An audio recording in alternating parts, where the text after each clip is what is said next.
We're currently in the middle of a game jam here at 3dverse. Is the game going to be any good? It's too early to tell. Besides, that's not really the point. Come here, I'm going to let you in on a secret. When prototyping, the real question is not if you can make it good or not. What you should be wondering instead is how fast can we figure out if it's going to be good or bad. The path from cube to minimum viable product has never been this short for 3D applications. Let me show you. First, we had a quick planning session. With everyone on the same page, we jumped into our collaborative 3D scene editor and blocked out the first environment in no time. It looks great so far in the editor, but it's time to make our client application. The easiest way to do that is to use the npm create command. We're going to create a 3dverse app, and we're going to provide mirror of ashes as our project title. Right away, it's going to ask you for a scene UUID to feature. So let's go grab that from the console in the public folder. That's our scene, that's the ID. Paste that in. Then it's going to ask you for a public token so that you can access your public folder. Public token is right here. Paste that in. And that's all you really need. Now we can go in and run the project.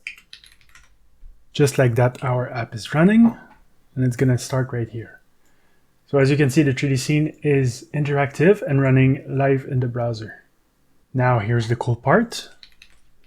We can simply just run npm run build, and that's all there is to it.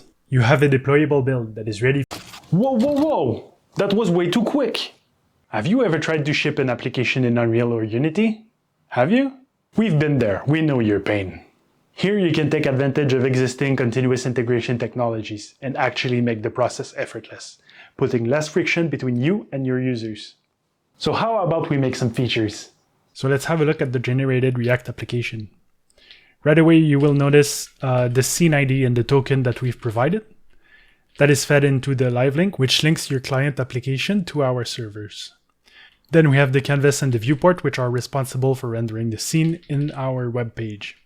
Now, I was tasked to make a game menu, so that's probably something that we can prompt. Create a component to be used as a full screen game menu. It should feature a start button and a title. Let's see what it's got. Yeah, that's usable. So let's paste that in. And then we can simply create a state. Let's call it is started. Then we can simply do if is started, render the application, otherwise render our game menu. I'm going to provide a title, mirror of ashes, and then on start, set is started, true. And that's all there is to it. So if we check out our application, got our beautiful menu. Thanks, ChatGPT. I hate it. Start game.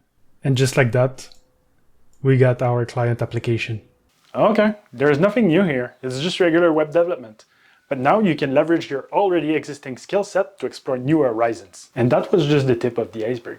In no time, we were able to build the character controls, various interactions, a pause menu, and more. So yeah, building 3D apps has never been this fast. Want to make a game? Want to make an interactive 3D experience? This is your time. Come check us out at 3dverse.com.